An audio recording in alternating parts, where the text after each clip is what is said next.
Hi, welcome. It's great to be with you again today.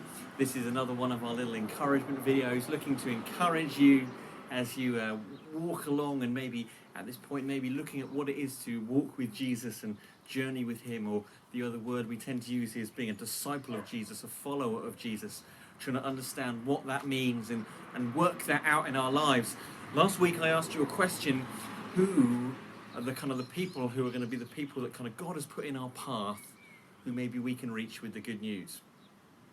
And the question I want us to think about today, because I hope you've had a bit of time to think about that. If not, go back and watch the video from last week's found on our YouTube channel on Pioneers Community Church. Just go and find that. The question I want to look at today is, what would good news look like to the people that we're being sent to? Now, what I'm not saying here is what does good news look like in the terms of how do we preach at them. No, what I'm talking about is what does a very practical good news look like to them. So let me just tell you a story to demonstrate what I mean. As we read in the Bible, as we read it in the Gospel, I just read it myself in the Gospel of John, there was once this time when Jesus was around and he went to a wedding in Cana in Galilee. And as he went to this wedding, you know, all was going well. There was feasting, there was partying, there was celebrating. It's not like any of our British weddings you may have been to, where you might be one of the people like me who sat in the corner trying to refuse to dance and saying, no, I'm not going to do that, I'm not going to do that. They would have been all sorts, they'd all been up, they'd have been dancing and celebrating and having a great time at this wedding that Jesus was at. But then we hit a problem at this wedding that we read about, because as they're enjoying themselves and having such a great time, the wine runs out. It just goes dry. They've used all the wine. And Jesus' mum effectively gets involved and tells them to go and speak to Jesus and do whatever he says, and he will help. Now, initially, Jesus doesn't sort of want to get involved. He's not ready to show who he is yet, but then he does get involved. And what we see happen is Jesus does these miraculous things. He tells these people to fill up these massive, massive sort of water jugs that held litres and litres and litres of water, but fill them up with water. And at the time, all these people are going, that's crazy. We need wine, not water. But they do it anyway. And what then happens after that is Jesus, through this miracle, turns this water that they filled in these stone jars, turns it into wine. And you may think, well, what's that got to do with good news? Well, this is the point. The point is, at that wedding, what good news was going to be to that bride and groom, the families, the guests, was for the wine not to run out. That was going to be good news at that point.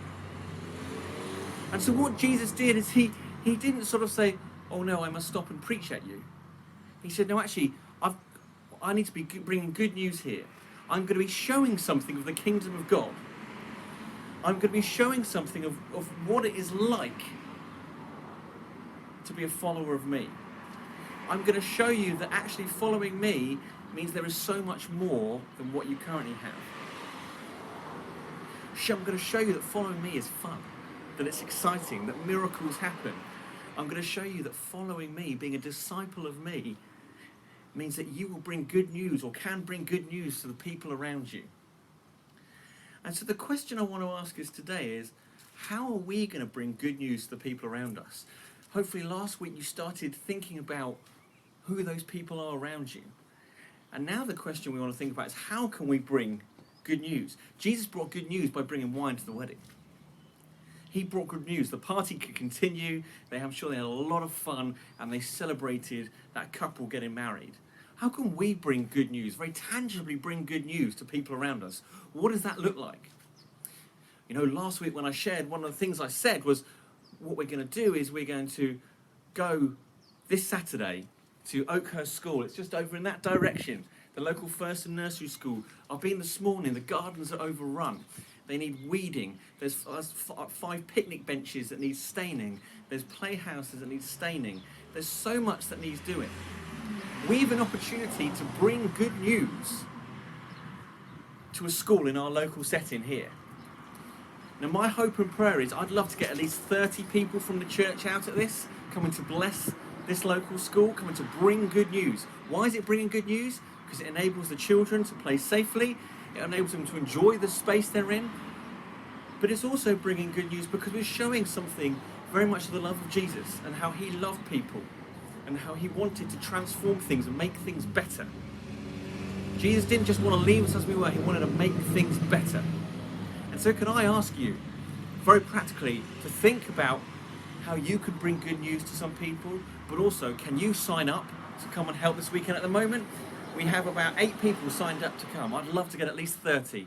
Saturday morning, 10 till 12, 2 hours. It's a chance to come and be church together, to bless others, to bring good news to those people around us. So I say, just think of that time. Jesus was at a wedding. He brought good news to those guests, and we now have the opportunity to be representatives of him and bring good news to those people around us.